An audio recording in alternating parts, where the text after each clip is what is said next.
श्रीलक्ष्मी श्रीमहालक्ष्मी क्षीरसागरकन्यके उत्तिष्ठ हरिसम्प्रीते भक्तानां भाग्यदायिनी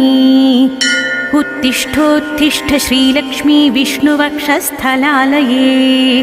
उत्तिष्ठ करुणापूर्णे लोकानां शुभदायिनी श्रीपद्ममध्यवासिते वरपद्मनेत्रे श्रीपद्महस्तचिरपूजितपद्मपादे श्रीपद्मजातजननी शुभपद्मवक्त्रे श्रीलक्ष्मीभक्तवरदे तव सुप्रभातम् जाम्बूनदाभसमकान्तिविराजमाने तेजोस्वरूपिणि सुवर्णविभूषिताङ्गी सौवर्णवस्त्रपरिवेष्टितदिव्यदेहे श्रीलक्ष्मीभक्त